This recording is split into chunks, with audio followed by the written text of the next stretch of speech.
Hi friends, మీకు ఈ video నచ్చితే లైక్ చేయండి, సబ్స్క్రైబ్ చేయండి. కావ్య వాళ్ళ ఆఫీస్ నుండి కొంతమంది ఎంప్లాయీస్ కావ్య వాళ్ళ ఇంటికి వస్తూ ఉంటారు.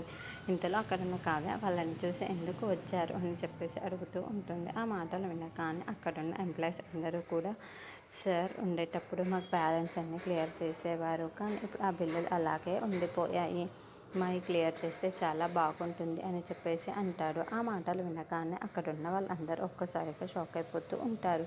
ఇంతలో అక్కడున్న రుద్రాని మాత్రం, రాజు ఉంటే ఈ బిల్లులన్నీ క్లియర్ చేసేవాడు, ఇప్పుడు రాజు లేదు కదా, ఆ అథారిటీ ఎవరు తీసుకుంటారో మరి అని చెప్పేసి అంటుంది. ఆ మాటలు వినగానే అక్కడున్న వాళ్ళందరూ ఒక్కసారిగా షాక్ అయిపోయి రుద్రాని వైపుకి అలా చూసి ఉండిపోతారు. ఇంతలో అక్కడున్న రుద్రాని మాత్రం, నాదొక ఐడియా ఉంది, అదేంటో చెప్పమంటారు, రాజు లేదని డెత్ సర్టిఫికేట్ తయారు చేసి ఆ డెత్ సర్టిఫికేట్ ద్వారా మనం కావ్యాన్ని అందులోనే తీసుకొని వచ్చి వీళ్ళ బిల్లులన్నీ క్లియర్ చేయవచ్చు, అప్పుడు కావ్యానే మేనేజర్గా ఉంటుంది కదా అని చెప్పేసి అంటాడు. ఆ మాటలు వినగానే అక్కడున్న అపర్ణదేవి, కావ్య వాళ్ళు ఒక్కసారిగా షాక్ అయిపోయి రుద్రాని వైపుకు అలా చూస్తూ ఉండిపోతారు.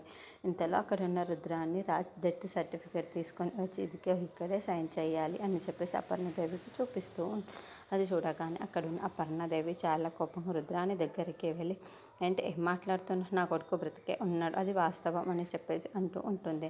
ఆ మాటలు వినగానే అక్కడున్న రుద్రాని మాత్రం, నీ కొడుకు బ్రతికే ఉంటే మరి ఎక్కడ కనిపించట్లేదేంటి, నీకే కనిపిస్తున్నాడా ఏంటి, మొన్నటి వరకు ఈ కావ్య అంది, ఇప్పుడు నువ్వు అంటున్నావు ఇలాగా, మాకెందుకు కనిపించటం లేదు, రాజు బ్రతికే ఉంటే ఇంటికే కదా రావాలి, రాజు బ్రతకలేడన్న విషయం నిజం అని చెప్పేసి అంటుంది. ఆ మాటలు వినగానే అక్కడున్న అపర్ణదేవి చాలా కోపంకి వచ్చేస్తుంది.